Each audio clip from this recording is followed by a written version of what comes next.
Muitas pessoas sempre associam Jesus a um rei, a um príncipe cheio de pompa, cheio de glória, mas a verdade é que Jesus é muito mais parecido com um morador de rua do que com um rei. Isso foi o que ele mesmo disse.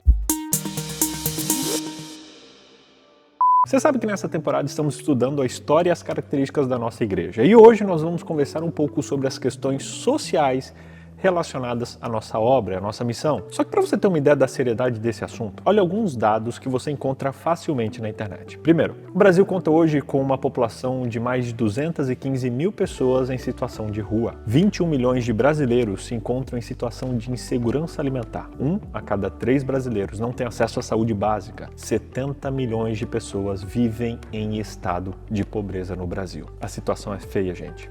E o que nós vamos fazer? Como igreja, nós acreditamos que algo deve ser feito e rápido. A busca pela justiça social faz parte da nossa história. Para você ter uma ideia, o movimento adventista nasceu em um cenário onde a escravatura era legal e apoiada pelo Estado, mas os pioneiros da igreja eles defendiam a abolição total da escravatura nos Estados Unidos. Os adventistas estavam tão ligados ao movimento abolicionista que ser adventista também significava ser abolicionista. Ellen White ela defendeu que os adventistas deveriam inclusive violar a lei do escravo fugitivo de 1850, que exigia que qualquer pessoa devolvesse o escravo fugitivo ao seu senhor, independente de estar em um estado no qual a escravatura era praticada ou não. E não parou por aí não. A igreja mais tarde se envolveu num movimento de temperança que defendia a proibição do álcool, já que isso afetava gravemente a saúde humana.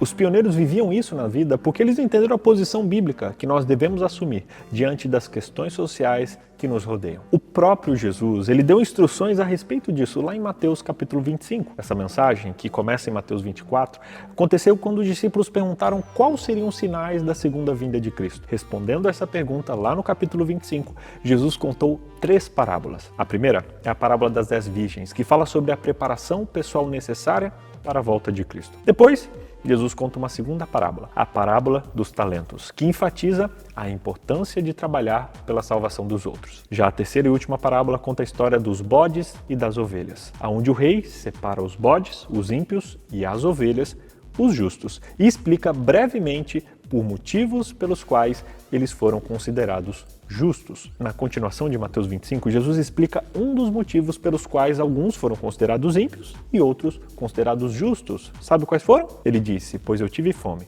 e vocês me deram de comer.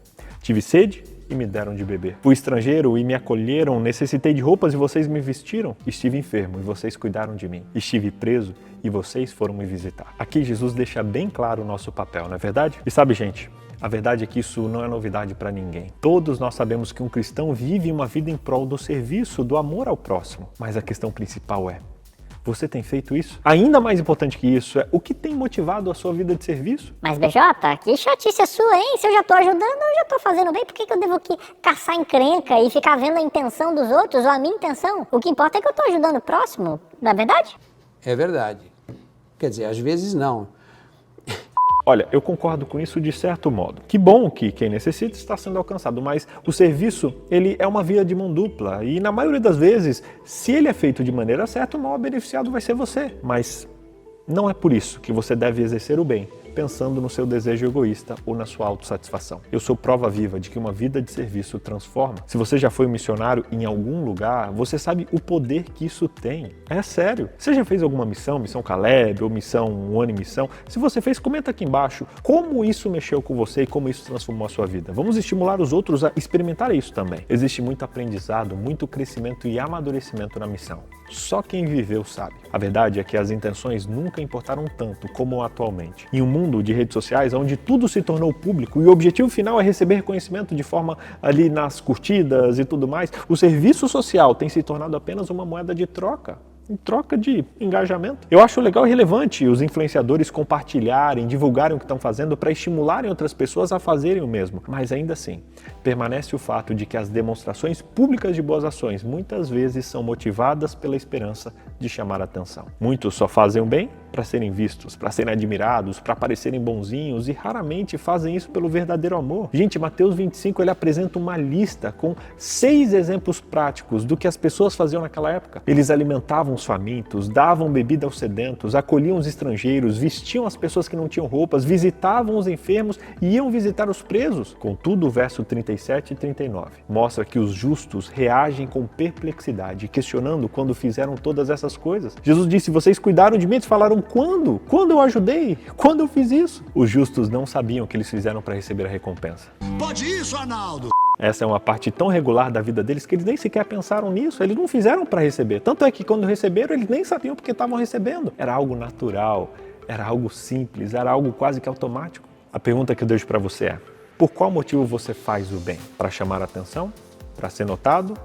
Ou simplesmente por amor, sem buscar nada em troca? Essa é a real motivação que deve existir no seu coração, o verdadeiro e único amor. Assim como Jesus ama cada um de nós, nós também devemos amar ao nosso próximo. E isso se manifesta em atos de serviço para com os necessitados. Jesus se comparou às pessoas mais rebaixadas da sociedade, deixando claro que quando nós servimos a essas pessoas, estamos servindo a Ele próprio. Da mesma forma, aqueles que ignoram os necessitados ignoram o próprio Cristo. Muitas vezes a nossa sociedade valoriza servir pessoas importantes, enquanto ignora as classes mais baixas, mas por meio dessa parábola, Jesus inverte toda essa mentalidade. Sabe, eu pude realizar o sonho de visitar Israel e conhecer muitos lugares que Jesus visitou. E sabe, foi incrível. Se algum dia você puder ter esse privilégio, faça. Mas quando eu cheguei lá, eu confesso que eu fiquei um pouquinho frustrado, sabia? Sim, porque eu entendi que aquilo era só um pedaço de terra que carregava uma história. Sim, é muito legal, mas a verdadeira emoção e o verdadeiro sonho é seguir Jesus e não a história dele. Você não precisa ir para Nazaré, para Cafarnaum, para Betânia para andar nos passos de Jesus. Nós encontraremos as suas pegadas